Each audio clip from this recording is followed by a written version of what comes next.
ছোটোবেলা থেকে মোহাম্মদপুরে বড় হয়েছি। আমাদের যেমন বিএনপির বড় ভাই আছে, আওয়ামী লীগের বড় ভাইও ছিল। বিগত 17 বছরে আওয়ামী লীগের সাথে মানে সম্পর্ক নাই এটা কেউ বললে ভুল হবে, সবারই কম বেশি সম্পর্ক ছিল। আমার কথা হচ্ছে অন্যায় যদি আমার বাপও করে, সে অন্যায়ের প্রতিবাদ আমার করতে হবে। আমি হচ্ছে বিএনপির মানুষকে উঠায় নিয়ে আসছি, বা মাসং ওয়ার্ডের সাবেক কাউন্সিলর তারেকুজ্জামান রাজীব, উনি স্বতন্ত্র প্রার্থী ছিল। তো যেটাই ছিল, আমার জন্ম কিন্তু 2004 সালে।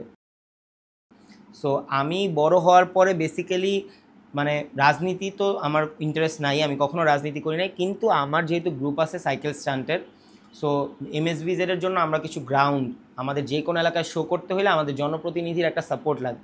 তো ওই টাইমটাতে তারেকুজ্জামান রাজীব ভাই আমাদেরকে সাপোর্ট দিছে, গ্রাউন্ড দিছে। তো ব্যাপারটা হচ্ছে কি, আমরা কোনো পলিটিক্যাল কিন্তু কোনো পিকচার্সই আপনি দেখবেন না। এখনও যে ছবিটা দেখছেন, এটা হচ্ছে আমরা বাইক রাইডে গেছিলাম, জ্যাকেট পরা, এখানে কিন্তু কোনো পলিটিক্যাল শোডাউন না। অ্যান্ড যেই আইডিটা থেকে এটা আপলোড দেওয়া হয়েছে যে আমি হচ্ছে বিএনপির মানুষকে উঠায় নিয়ে আসি বা হোয়াট এভার ইট ইজ, একটা মানে ফানি পোস্ট এটা আমার কাছে। কারণ এই আইডিটা হচ্ছে তার আইডি ছিল, কিন্তু এটা হ্যাক হয়ে যায় 2019 সালেই। ব্যাপারটা যেহেতু তাকে আমরা অনেক কাছ থেকে দেখছি, তা আমরা আসলে জানতাম যে আইডিটা হ্যাক হয়ে গেছে। তো সে 2019-এ র্যাবের দ্বারা, আওয়ামী লীগ দ্বারাই সে হয়। সো পরেই তার আইডিটা তখন শেখ হাসিনার এগেনস্টে পোস্ট দিত। তখন তো শেখ হাসিনা ক্ষমতায়, তখন শেখ হাসিনার এগেনস্টে ওই আইডি থেকে পোস্ট হইতো। অ্যান্ড রাইট নাও তার আইডি অন্যটা, সে মাত্র আমাদের সাথে তার সম্পর্ক নাই এখন।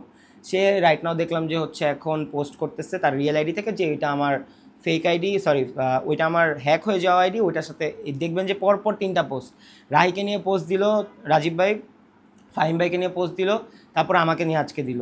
তো এটা আসলে লিটারেলি মজা নিতেছে, যেই হ্যাকার সে হচ্ছে লিটারেলি মজা নিতেছে। এটা একটা ফেক আইডি, বা সরি এটা একটা হ্যাক হওয়া আইডি। কিন্তু আমরা কোনো পলিটিক্যাল কাজে ইনভলভ ছিলাম না, বা কোনো পলিটিক্যাল ক্ষমতা মিসইউজ করি নাই। পরিচয় যেমন ধরেন আফ্রিদির পরিচয় কিন্তু ডিবি হারুন থেকে হইতেই পারে, সে একজন মাই টিভির অনেক ঊর্ধ্বতন একটা মাই টিভির চ্যানেলের মালিক বলতে পারে। তো তার সাথে সম্পর্ক থাকতেই পারে, ডিবি প্রধানের থাকতেই পারে, কারণ সাকিব খান, মেগাস্টার সাকিব খান, তার সাথে কি ডিবি হারুনের বাসায় কি সে বারবার যায় নাই? সে পোস্ট করে নাই ডিবি হারুনের বাসায় খাওয়া দাওয়া করতেছে, বাসায়, অফিসেও না। কিন্তু তারা কি কখনো ডিবি হারুনের এই ক্ষমতাটাকে অপব্যবহার করছে আফ্রিদির মতো? আজকে যদি সাকিব খান ডিবি হারুনকে ব্যবহার করে কাউকে এভাবে করতো, ওইটাও সামনে আসতো, সাকিব খানেরও বিচার হইতো। আজকে যদি অন্যান্য অপবিশ্বাস থেকে শুরু করে অনেক সেলিব্রিটিদের সাথেই তো ডিবি হারুন, র্যাব সবার কানেক্টেড ছিল। কিন্তু ক্ষমতার অপব্যবহারটা কারা করছে? আমরা তো ভাই ছোটোখাটো মানুষ, স্টান করতাম। এই কমিশনারের সাথে আমাদের দেখা হয়েছে, ওইখানকার এমপির সাথে আমাদের দেখা হয়েছে, আমরা হয়তো তাদের সাথে সব দেখবেন sports related, cycle stunt, bike stunt related. কিন্তু তাদের ক্ষমতা ব্যবহার করে আমরা যদি কাউকে করি বা কোনো জায়গায় ক্ষমতা দেখাই, কোনো জায়গায় ইলিগাল কিছু অ্যাক্টিভিটিস করি, তাহলে অবশ্যই আমাকেও শাস্তির আওতায় আসতে হবে। এবং যদি ফাহিম ভাইয়া, আরএস ফাহিম চৌধুরী, সেও যদি কোনো মানে ক্ষমতার অপব্যবহার করে থাকে, কোনো প্রমাণ যদি অনলাইনে আসে যে আমাকে এরকম আরএস ফাহিম, রাজীব সহ হচ্ছে এভাবে গ্রেফতার করে করছে, অবশ্যই সেটা শাস্তি হবে। আমি নিজেটা শাস্তি চাবো।